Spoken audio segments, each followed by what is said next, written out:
This Liberty Sports Update is brought to you by Beacon Credit Union. Yeah, first, happy Thanksgiving week. This is we've already had a great morning talking about things we should be thankful for and what our responses to those things should be. And we got a special visitation this morning from Grayson from Florida, who we happened to visit in the hospital when we were there for the Cure Bowl, and we celebrate with him today that he's cancer-free, and the team really rejoiced with him over that. So it was good to have him there. And today's word for Thanksgiving is grace, and man, we're thankful for grace from above, and obviously grace from people that have given it to us in life. And hopefully our kids will have a great response to let people know that as we go through the day. So that's the way we kicked off this morning, along with the truth from Saturday that is a game that we lost that obviously felt like could have gone either way. And it's been very difficult for me. Yesterday, last night were not much fun. I got that sick feeling in the pit of my stomach because I just feel like I didn't do well enough for our kids to get it across the line. I take great pride, and our staff does, in even when you're maybe not matched up roster man for man, of getting games in the fourth quarter and give us a chance to win. And just feel like I didn't quite get it done for our kids. So it's a sick feeling, but it's hard to win college football games. I say that all the time. I don't know that the media believes it when I say that, but it's very difficult.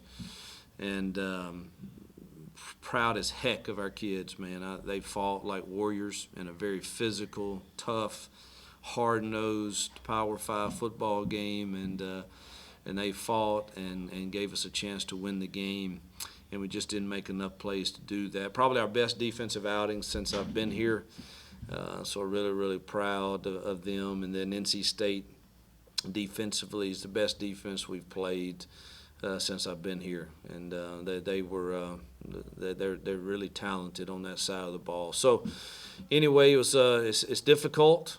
We don't like it, but we got to put it behind us, and it's time to move forward and try to remain undefeated at home for this 2020 season. All right, thank you, Coach. We'll take questions now for head coach Hugh Freeze. And first, we'll go to Damian Sordelet from the Lynchburg News in Advance. Hugh, a couple of injury updates I wanted to get on. C.J. Yarbrough took a pretty nasty shot there, trying to make a sideline catch, didn't return to the game. How's he doing? And I noticed Jacob Bodden played a good bit of snaps there at left guard Saturday night. Is he a guy that you were moving in there in place of Bounds? CJ is in concussion protocol, so we'll just trust the doctors with that and see how that goes throughout the week. Biden has, we feel like he's earned that right to play there, along with Bounds too. You know, don't mind playing either one of them. But Biden's had some really solid games. All right, next let's go to John Manson from A Sea of Red, then we'll get to Howard. Hey, Coach, your 10-game win streak came to an end, obviously, on Saturday night. But have you had a chance to kind of think back over those 10 games? You know, a lot of firsts for the program. Becoming bowl eligible for the first time, winning the first ever bowl game, being first ever ACC opponent, making the top 25, beating Virginia Tech, all those things. Have you had a chance to just kind of think of how much that win streak means to you personally and means to this Liberty football program?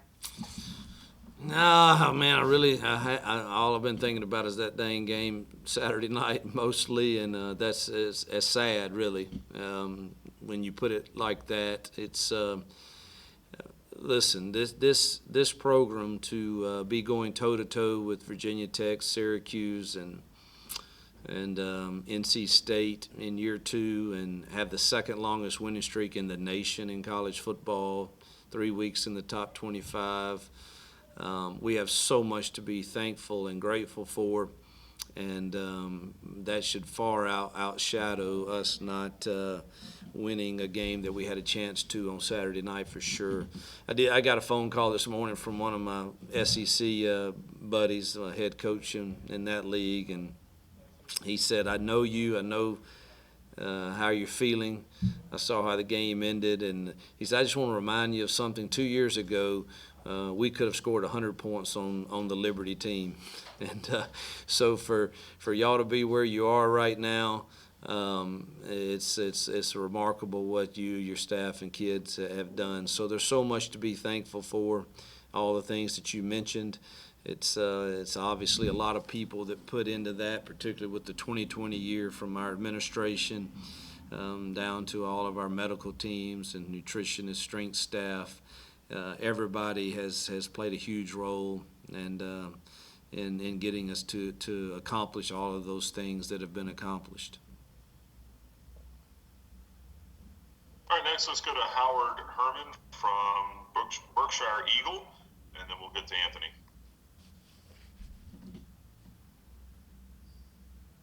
Howard, I think you might be muted.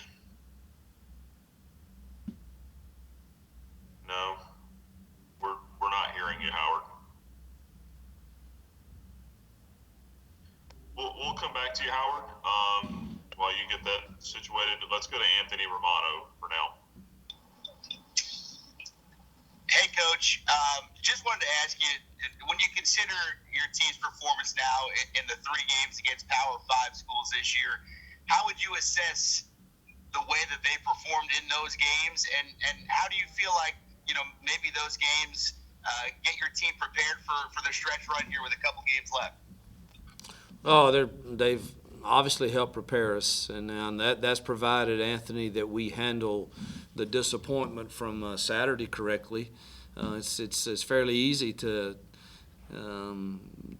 feel good about yourself when you win, and to even though I think that can be an issue too, but obviously this is our first experience in a long time with losing a football game, and I've got to learn. I've got to be sure I handle it right. Our coaches got to be sure they handle it right, and certainly our players have got to handle it properly.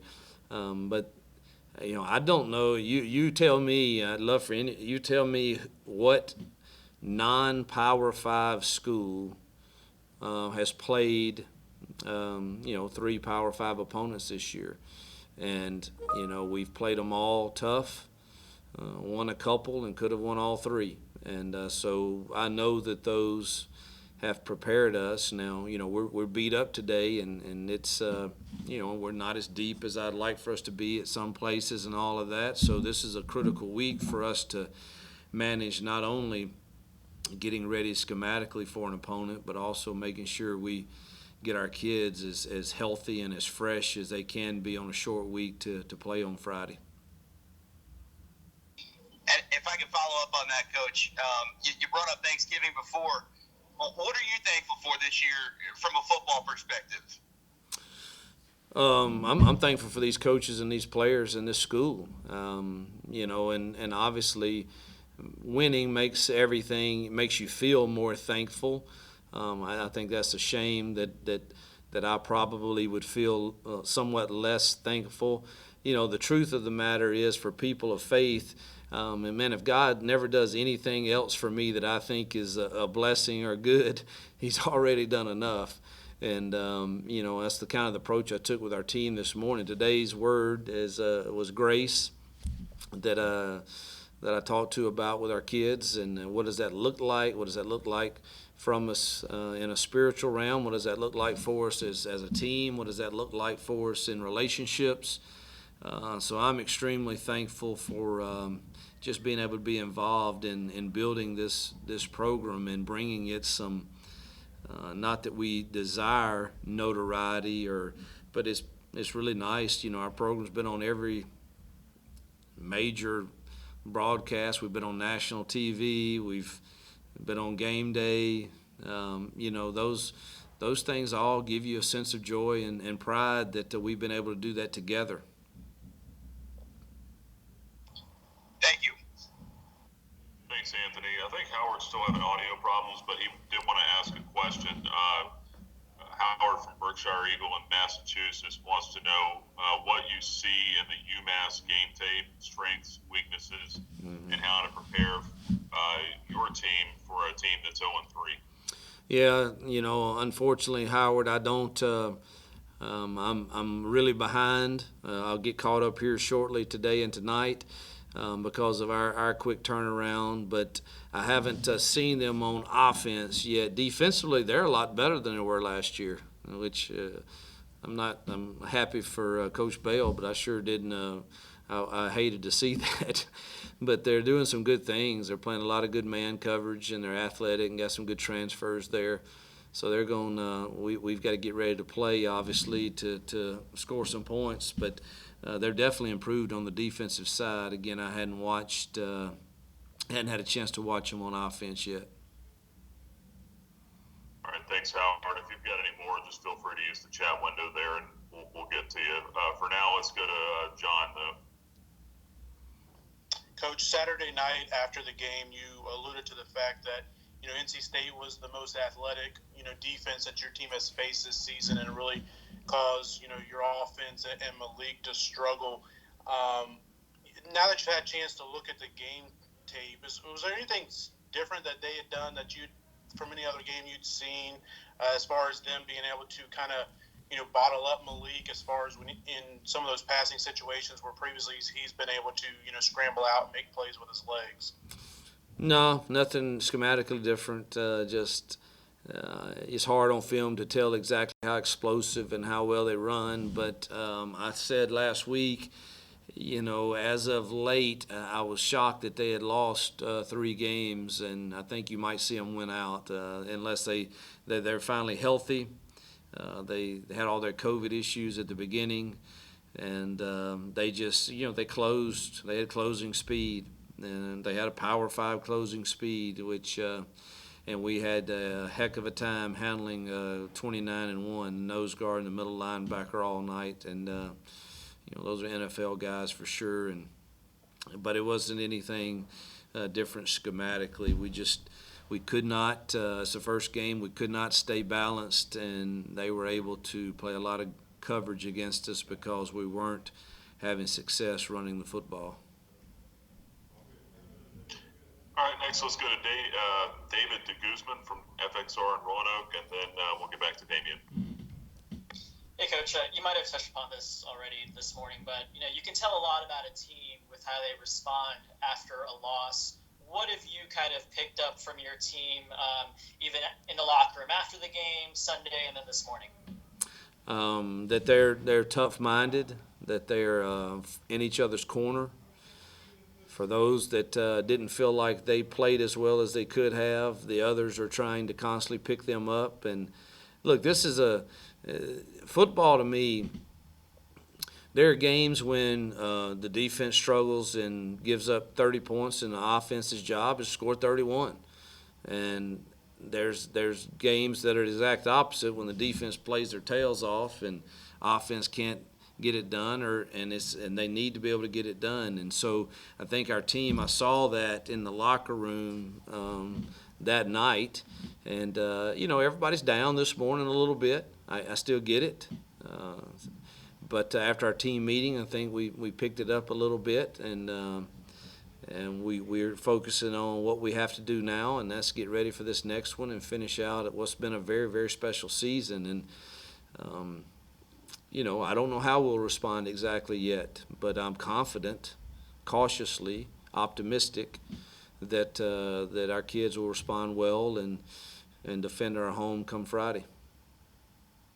And if I could follow up, how does the short week kind of either complicate things or maybe challenge things a bit as you guys get set to prepare to host UMass? Well, the biggest thing is you won't get the number of reps you normally get in preparation, because you'll treat we got a few in today. We'll have to treat tomorrow like a Wednesday practice, and then Wednesday like a Thursday. I think the last thing our team needs right now is for me to go out and try to grind them and have a normal Tuesday and a normal Wednesday and just skip by Thursday and and have a Friday. I don't think that's what we need right now, and so we treat it today like a Monday, and we'll treat tomorrow like a Wednesday, and Wednesday like a Thursday. So we'll be short a practice pretty much.